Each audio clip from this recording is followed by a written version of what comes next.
Morning glory and evening grace, America. I'm Hugh Hewitt inside the Beltway today. Welcome back. I'm joined by Congressman Khanna, Democrat from California, where he represents the 17th Congressional District. Welcome back, Congressman. It's always good to see you. Hugh, always great. Always enjoy the intellectual sparring. All right, so there's no sparring here yet. I just want to know your reaction to the revelations in the two books that have come out, Original Sin and Fight. I've read Fight. I haven't read Original Sin yet. That's for this weekend. I'll talk to Jake and Alex next week, but I did interview John Allen and Amy about Fight. What's your reaction to the revelations in these books? Well, first of all, my thoughts, like so many people in the country, are with President Biden and Joe Biden for a full recovery from a very serious form of prostate cancer. I really hope that he defeats it with grit and grace. I also believe that he should not have run for a second term in light of what has come out. And I've said candidly that many of us were mistaken in not saying that earlier. Now, in the few interactions I had with him, he was on his good days, but in retrospect, it was clear that he should not have run for a second term, and we should just be honest about that. I have appreciated your candor about that on air. I want to know, though, do you think he ought to have resigned from the office or been removed pursuant to the 25th Amendment, given what we know now? I've seen no reporting that he was not capable of doing the job. That's a very different question than could he have run for another 4 years. And, my understanding is he was still managing what are happening on troop movements in Ukraine and capable of making the big decisions. And so, I believe he was still capable of governing. That's a separate question from whether he should have run for a second term. It's a more important question, actually, in my view, because he could have been defeated if he had run, and he would have been defeated after that debate. But I don't think, Congressman, he was even close to being at the speed you need to deal with the world that you represent Silicon Valley. You know how fast the world. Do you think he had the chops to deal with the world, given what we saw and now what we know? Well, look, I think he had the judgment to be making the big calls on key issues, and that's the representations I've had from the White House, from people closest to him, from his cabinet. Of course, as you know, members of Congress interact maybe a couple times a year with the president, unless you're particularly close. I had a few interactions with him on rope lines where he appeared fine. But in retrospect, I shouldn't have defended his decision to seek a second term. But I have no reason to believe that he wasn't capable of governing, and that I think those questions have to be asked to the administration. Now, Congressman, you're a very good lawyer. You're a Yale lawyer. And so there's evidence that is before us and evidence that is speculative. But the evidence before us now is that he was substantially impaired, at least a substantial part of many days. Can we afford to have a president like that in the future? Well, I think we need to make sure that people are vigorous, are energetic, and that will be a criteria the American public uses. I think not just for president, probably for the House and the Senate, which is why I believe that future elections, certainly 2028, you're going to have a whole new generation of people on the Republican side, on the Democratic side, and the American people are going to demand that. And so absolutely having a vigor, but also understanding of modern technology, I think, is going to be important. So, Congressman, I have a column in the Washington Examiner today that argues the 25th Amendment failed. I want to read it for the benefit of the audience and to remind you of what it says. Section 4, whenever the Vice President and majority of either the principal officers of the executive departments or of such other body as Congress may by law provide. Now, the 25th Amendment failed because the Vice President did not summon, nor did the Cabinet ever consider the President's fitness for office.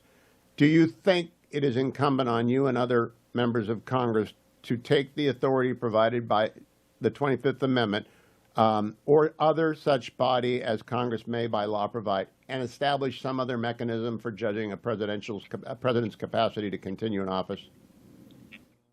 Hugh, here is why I'm reluctant on that and have concerns. During Trump's first term, there were numerous Democrats on my side who wanted to invoke the 25th Amendment to try to remove Donald Trump from office, arguing that he did not have the correct mental health, arguing that he had personality disorders. And I just am leery of giving the power to a partisan Congress to be able to remove presidents that have been democratically elected. That's a separate question from whether someone should run and have the judgment of the American people. But you know, I think that amendment will be abused by both parties. Well, the amendment doesn't require Congress to make the decision. It doesn't have to be a partisan body. It provides that you have the authority to establish, you as being Congress, such other body as Congress may by law provide. You can provide for a team of medical experts, and you can condition that the president submit to a full examination annual. I mean, you can do a lot of things so we don't have to go through this again. And I would point out, and this isn't a partisan hit, it's just the record, 4 times in 105 years. Woodrow Wilson with his stroke, FDR with his terminal illness, John F. Kennedy with his Addison's disease, and President Biden with his incapacity and infirmity have been hidden from the people. 2 Republicans with health issues, Ike with his heart attack, Reagan being shot, and then colon cancer, disclosed every detail, including too much detail in President Eisenhower's opinion. Don't you think that you can find some way to establish somebody that is nonpartisan but which provides against this happening again? Well, look, I think there should be transparent disclosure. I mean, two of the presidents, Lisa, you mentioned FDR and Kennedy were, in my view, some of the greatest presidents we've had for different reasons, and Wilson did win World War I. Look, I'm all for transparency in medical disclosures and health disclosures.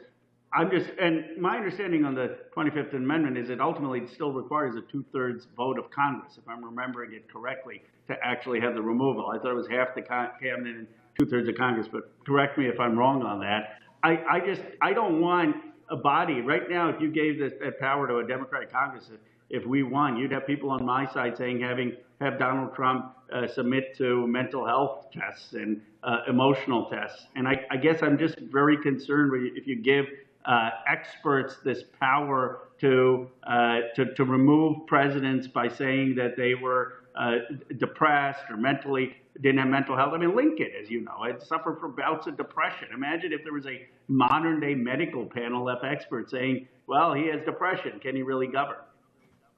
Well, you're correct about the complexity of the amendment voting requirements in the second half of the amendment, but the first half of the amendment is about the determination about of Section 4 of the amendment about whether or not the president is fit.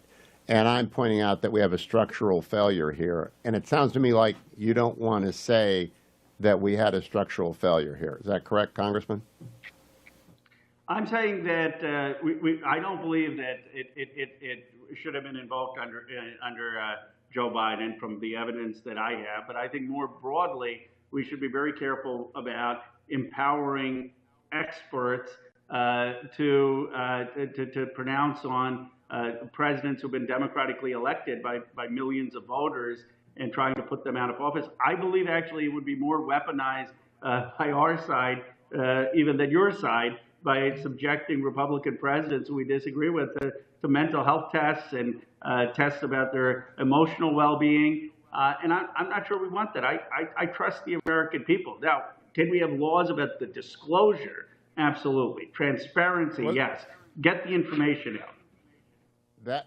You have the power to bring that bill forward. I hope you do. Before I let you go, Congressman, have you ruled out running for president yourself in 2028? No, I haven't ruled it out. I mean, I believe that we should have a new generation on the Republican side, J.D. Vance, Rubio, Cotton, an intellectual debate. And I think we should have a new generation on our side. And as you know, my core platform is economic patriotism. I believe that we've had all these towns like Lorraine, Johnstown, Milwaukee, deindustrialized, and that there needs to be 21st century solutions to say, look, Here's a real vision of how your family, your community, your kids are going to participate in economic success. Coming from Silicon Valley, having grown up in Pennsylvania, I think I have something to offer. Does that mean, that I'm going to run? No. I mean, it'd be premature. Right now, let's focus on the midterms. No one knows what the world's going to look like in 2 years. Sounds pretty good to me, Congressman. You're welcome here whenever you want to make your formal announcement. You just come back and we'll talk it through. Congressman Ro Khanna, we disagree on the 25th Amendment, but I look forward to your campaign, which I think is in the offing. Thank you, Congressman. I'll be right back, America. Stay tuned.